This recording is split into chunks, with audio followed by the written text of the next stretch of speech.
Alright, so let's talk about Cole Palmer. Or should I call him Cole Palmer?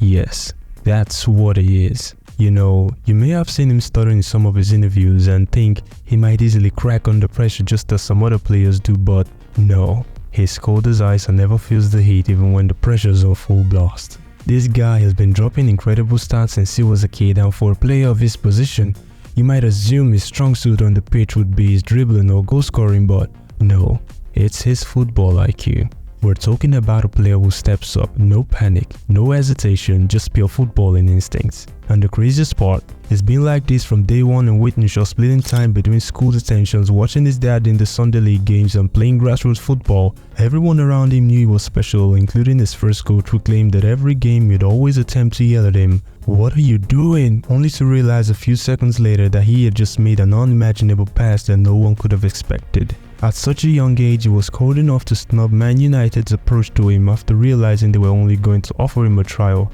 and opted to join Man City instead. The fact that he supported Man United as a kid didn't hold him back, as whenever United and City had a youth game, he wouldn't hesitate to smash the United youth team. In 2018, while his teammates were getting bigger, faster and more physically dominant, Palmer's performances went on the decline for 2 seasons. And when the Man City Academy held a meeting to decide which players were going to be released, guess what?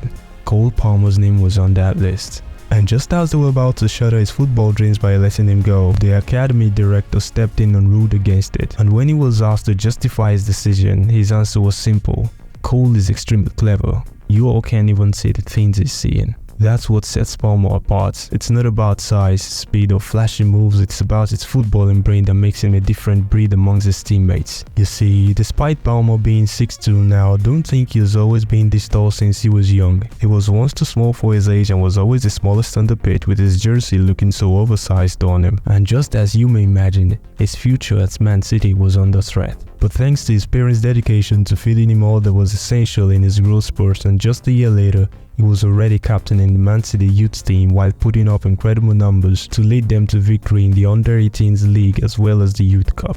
Over the next 3 years, Pep Guardiola got him training with the first team alongside world-class talents like Kevin De Bruyne, Riyad Mahrez and Vincent Kompany, while he still played mostly in the Under-23s, but yet again, the 19-year-old Palmer completely outclassed everyone, putting up 19 goal contributions when winning the Under-23 league title. The year after, he registered his first senior team appearance in a match against Burnley in the EFL Cup and scored his first goal in a 6-1 win against Wycombe Wanderers in the EFL Cup. Fast forward a month later, when he did one of the most unthinkable things by any player of his age. After the league match against Burnley, once he heard the full-time whistle, he raced back into the dressing room to grab a few things and immediately ran out the back door with a few of his teammates thinking, what is he up to?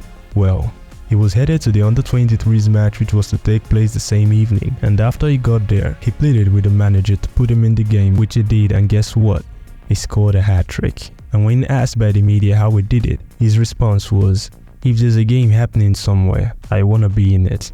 A few days later, he was subbed in a Champions League match against Club Brugge, where he scored his first goal in a European competition. But despite such a determined character from such a young lad, despite scoring on his FA Cup debut in January, he still never found place for regular first-team football because Pep Guardiola was too busy in not seeing what everyone else was seeing. Now, you might as well say in the comments that it was due to the high competition for spaces in the City squad, but no, I disagree. Because even after City sold Jesus and Sterling in 2022 and Mahrez in 2023, you might think Pep would finally give him a solid place in the team, but no.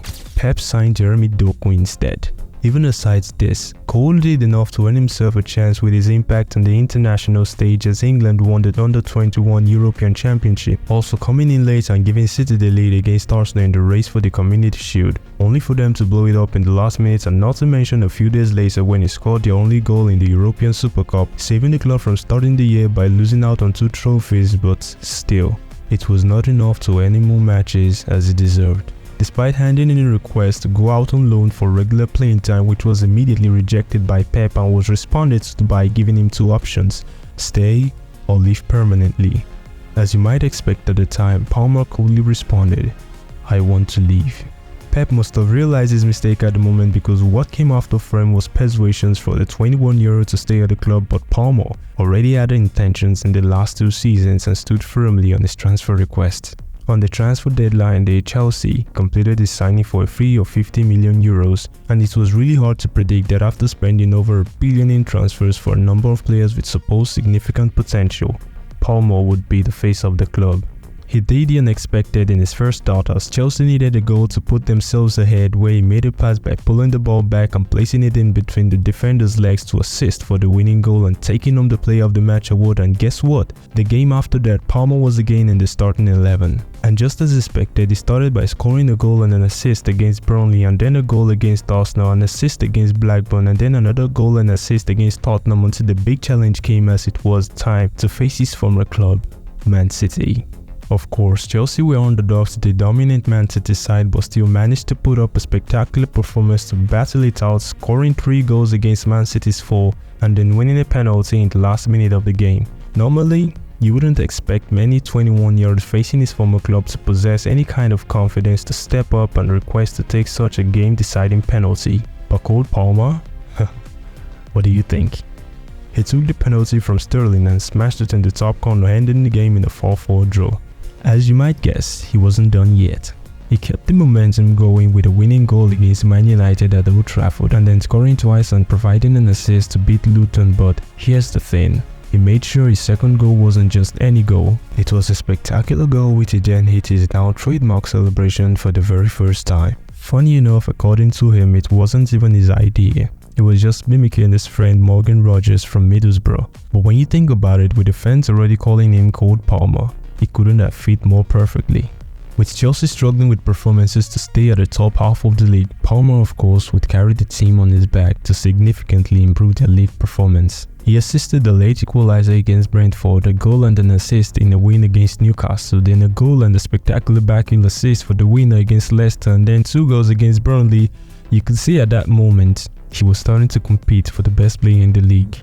The next fixture came against Manchester United at Stamford Bridge, with Chelsea trailing 2-3 at injury time, and after choking on the earlier 2-0 lead with of course 1 goal from Palmer, the game decider came down to a penalty for Chelsea, which only a player like him wouldn't feel pressure to step up for, and just as you know, he buried it in the bottom corner to tie the game. But people really thought that was where it was gonna end, but no.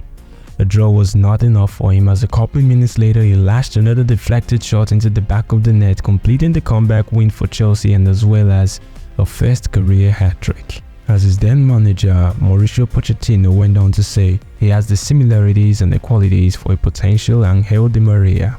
Palmer of course did not reach the peak of the season. He would again go on to score a spectacular from 40 yards out against Everton to complete another hat-trick. It was the first ever first-half hat-trick to be bagged by any Chelsea player. At the end of the season, he had scored 22 Premier League goals and 11 assists in 33 appearances. And talk about the awards that came in: the Chelsea Fans Player of the Season, the Chelsea Players Player of the Season, the Premier League Young Player of the Season, the PFA Fans Player of the Year, the PFA Young Player of the Year. That right there is a perfect debut season. The reward came as he was called up to represent the England national team for the 2024 Euros. Now, you may have heard that he was only called up to the squad to replace an injured James Maddison, but we all know Palmer deserved it more. And I don't care if he wasn't given the minutes he deserved, because he still managed to be one of the most decisive players when he had the chance. Southgate Ball somehow managed to slip England into the semi-finals against Netherlands, and with the game about to go into extra time, Palmer was subbed in with 10 minutes left alongside Watkins, where he set up for the winning goal to send him to the finals against Spain, where he was subbed in the 70th minute and scored the equalizer for England 3 minutes later before they conceded again to lose the final.